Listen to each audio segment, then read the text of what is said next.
واقعہ حضرت خالد بن ولید رضی اللہ عنہ کس نمبر 93 اپنا اسلامک اسٹوڈیو۔ ناظرین، اگلے روز بدھوؤں کا مذہبی پیشوا اور 4-5 سردار اس نشیبی جگہ کے اوپر کھڑے بے تابی سے ہر طرف دیکھ رہے تھے۔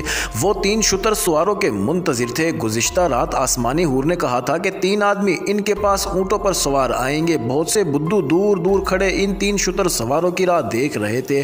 آخر 3 شتر سوار دور سے آتے نظر آئے جن کا رخ ادھر ہی تھا۔ ایک بے تاب سی آوازیں سنائی دی، وہ آ رہے ہیں، 3 ہی ہیں، وہ آ گئے، وہی ہوں گے۔ بدھو ان شہ سواروں کو بھی آسمانی مخلوق ہی سمجھ رہے تھے۔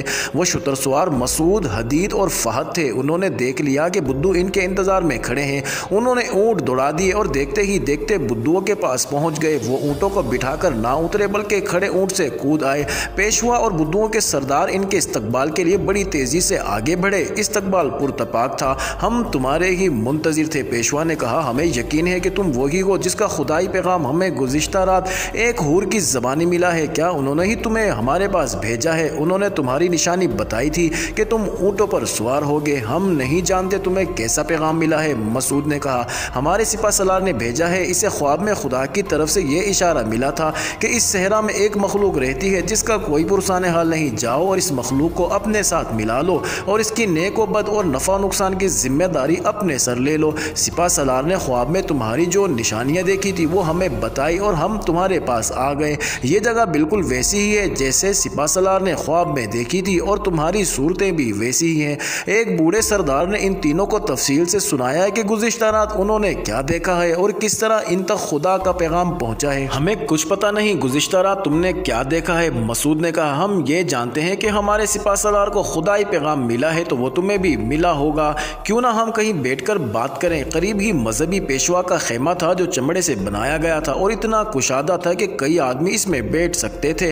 پیشوا ان تینوں کو اور سرداروں کو اپنے خیمے میں لے گیا اور بٹھایا۔ اس نے ان 3 مسلمانوں سے پوچھا کہ ان کا سپہ سالار کہاں ہے۔ مسعود نے انہیں بتایا کہ ان کا سپہ سالار کہاں ہے اور اس کا لشکر عریش کا شہر فتح کر چکا ہے اور اب لشکر آگے بڑھ رہا ہے، لیکن ابھی پڑاؤ میں خیمہ زن ہے۔ کیا تم لوگ مسلمان ہو؟ ایک سردار نے پوچھا۔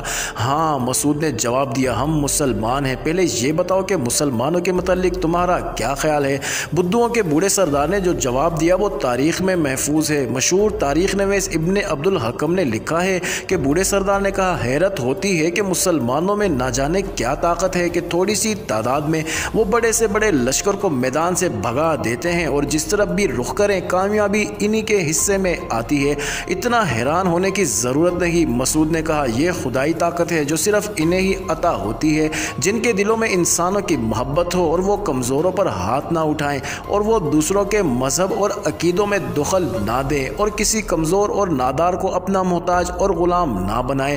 مذہبی پیشوا غالباً خدائی طاقت کی مزید تشریح اور وضاحت چاہتا تھا۔ مسعود ہی زیادہ تر بول رہا تھا کیونکہ وہ 3 افراد کی جماعت کا امیر تھا۔ اس کے ساتھی اسلامی اصول کی پابندی کر رہے تھے کہ 2 آدمی سفر پر نکلیں تو ایک کو امیر تسلیم کیا جائے۔ مسعود اپنے دونوں ساتھیوں فہد اور حدید کی نمائندگی کر رہا تھا۔ اس نے عرب کے قحط کا ذکر کیا اور بدھوؤں کو بتایا کہ 1000 لوگ بھوکے مرنے پر آ گئے تھے اور کچھ مر بھی گئے تھے، لیکن امیر المومنین نے کس طرح انتظامات کیے اور لوگوں کو فاقہ کشی سے بچا لیا۔ پھر مسعود نے تعاون کا ذکر کیا اور کہا کہ 25,000 جانیں تلف ہو گئیں اور مسلمانوں کی آدھی فوج تعاون کے نظر ہو گئی۔ تم اس پر غور کرو۔ مسعود نے یہ ساری تفصیلات سنا کر کہا، اگر تعاون کے دوران ہرقل شام پر حملہ کر دیتا تو وہ مسلمانوں کی بچی ہوئی آدھی فوج کو شکست دے کر شام واپس لے سکتا تھا، لیکن یہ خدائی طاقت تھی کہ ہرقل کو حملے کی جرت نہ ہوئی۔ ہمارے سپہ سالار نے یہ سوچا ہی نہیں کہ وہ اس خوفناک بیماری سے بچنے کے لیے مدینہ کو بھاگ جائیں۔ وہ اپنی فوج کے ساتھ ہی رہے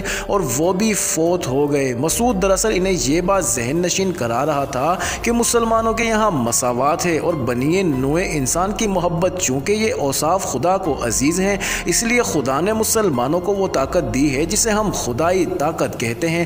اسی طاقت سے مسلمانوں نے قحط کو شکست دی اور پھر طاعون کی وبا کو شکست دی اور ہمت نہ ہاری، اور آج مسلمان مصر میں داخل ہو گئے ہیں اور ایک عریش جیسا شہر لے چکے ہیں۔ ہمیں اتنی سی بات بتا دو، مذہبی پیشوا نے پوچھا، تم ہمارے لیے کیا پیغام لائے ہو اور ہمیں کیا کرنا چاہیے؟ تمہارے لیے پیغام بڑا صاف اور فائدہ مند ہے، مسعود نے کہا۔ اپنے تمام قبیلوں کے ان آدمیوں کو جو لڑنے کے قابل ہیں ہمارے سپہ سالار کے پاس بھیج دو اور اس کی سپہ سالاری کو